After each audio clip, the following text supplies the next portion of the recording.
Hello guys! Hello Scorpio! Welcome dito sa aking channel, sa Clarion 888 Scorpio.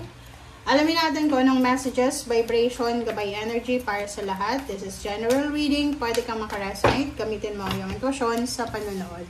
Okay, first card natin, Scorpio. This is 8 of Swords. 8 of Swords siya. Entrapment. Okay. Ooh. Nakakaloka to. Bakit pinag-uusapan ka nila? Okay. Wow. Okay, Scorpio. Paki-comment nga sa comment section if you resonated. Ang nakikita ko sa'yo dito, Scorpio,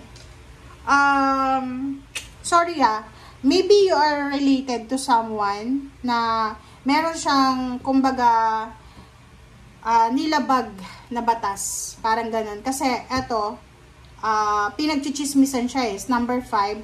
Or maybe, mag-iingat ka, Scorpio. This is a warning para sa'yo na kailangan mong mag-ingat. You need to be very careful na makipag-away. Like sa social media, sa totoong buhay, sa personal. Lalo na yung mga tao like sa boss mo, katrabaho, supervisor, sa CEO, or kung sino man siya. Kasi, posibleng yung pag-aaway na yan ay dalhin yan sa hukuman, diba?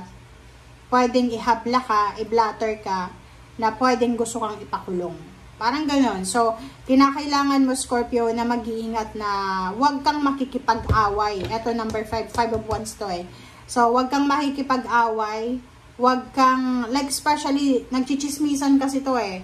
So, maybe, chismis, pwedeng, ang kaso ditong lalabas is slandering, ano pa ba, character assassination, ano pa ba, blasphemy ba? Parang ganon. May kaso bang ganon?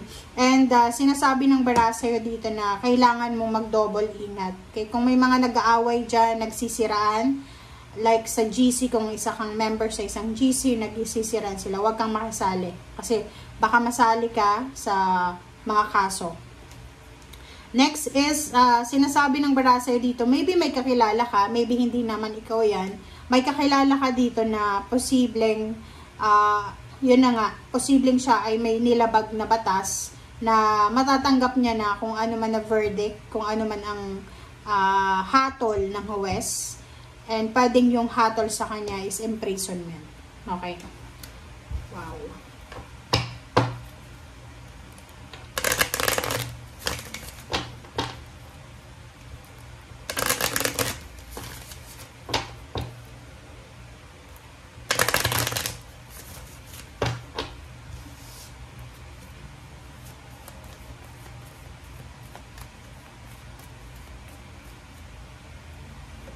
Okay.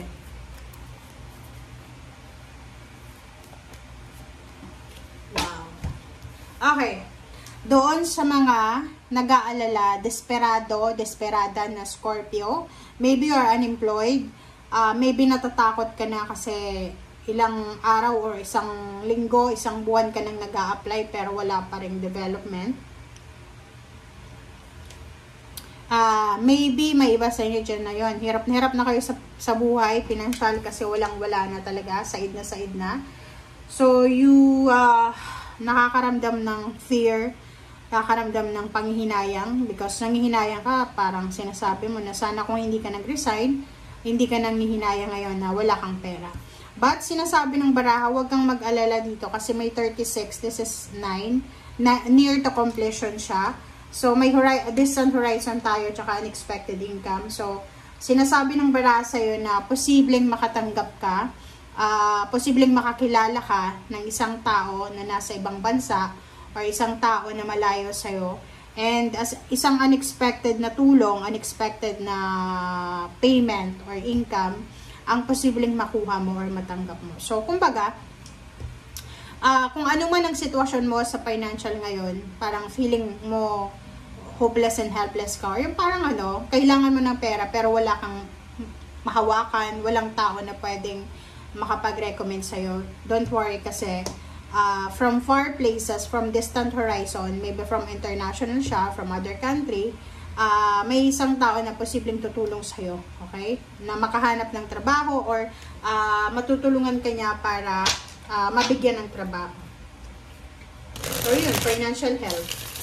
Pwedeng pera, yung itutulong niya sa'yo.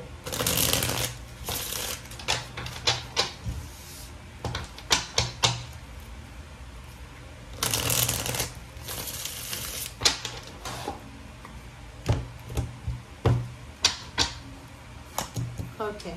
First card natin sa third deck is Ten of Wands. Okay.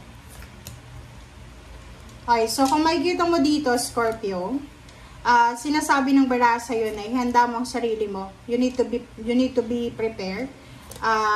Or you need to prepare yourself kasi sinasabi ng baraha sa'yo, nandito yung 10-10 tapos Wheel of Fortune. So, tatlo silang 10. So, ihahanay ko siya. Tingnan mo. Is 10, 10, 10, completion. So, kung ano man ang kinukumpleto mo sa ngayon, it's either nag-aayos ka ng documents, government papers, documents, or naghihirap ka sa pera because ang dami mong kailangan na ayusin na bagay-bagay, ayos lang yan. Kasi sinasabi ng baraha, matatapos at matatapos yan. Yung 10 of Wands dito, yung mga obligations, duties, and responsibilities mo, sinasabi ng baraha na ayos lang. 'Di ba? Parang halimbawa kung isa kang Scorpio na mapagmahal sa magulang, sa kapatid, responsable, parang mararamdaman mo na trabaho ka lang ng trabaho, pero wala kang naiipon para sa sarili mo. Isipin mo na yung tulong na binibigay mo sa pamilya mo, malaking bagay yon. Kahit wala kang ipon, nakikita mo na nag-i-improve yung buhay nila, malaking bagay na yon. Okay? And sinasabi ng baraha sa'yo na iwasan mo, Scorpio, yung sobra-sobrang pag-iisip, yung pag-multitask, yung parang may part-time, may full-time, dalawa yung part-time, may pang-gabi pa, may pang-weekend pa. So, iwasan mo yon kasi possible na ma-stress ka. And yung stress-related na mararamdaman mo ay pwede siyang umabot sa sakit na pwedeng mag-cause ng sakit yung stress na maramdaman mo. So, you need to take care of yourself. The Wheel of Fortune and Ten of Pentacles, sinasabi ng baraha, there's change, progress, and good luck and good fortune na paparating sa'yo, Scorpio. In terms of money, sinasabi na lump sum of money to eh. This is completion, this is accomplishment, achievements. So, kung ikaw ay pupunta ng ibang bansa, malaking pera yung posibleng i-offer sa'yo as salary. 5 of Swords, 8 of Strength, Prince of Swords. So, yung iba sa inyo dito, nasa ganitong sitwasyon, desperada, nagmamadali na. Parang maybe maybe 5 weeks ka nang nag-a-apply pero wala pa ring development. You need to be strong, you need to be courageous, you need to wait. And iwasan natin yung Prince of Swords. Yung Prince of Swords kasi is yung aggressive yung approach mo. No, you need to wait, you need to calm yourself, you need to relax and be strong. Okay, maghintay tayo. Kasi may nakatadhana na darating sa yun nga sinasabi 10, 10, 10. There's a completion, achievements, and accomplishment, satisfaction na posibleng maramdaman mo by the end of, maybe by the end of the year, or maybe October, or kung kailan man siya. Okay? Thank you guys. Bye!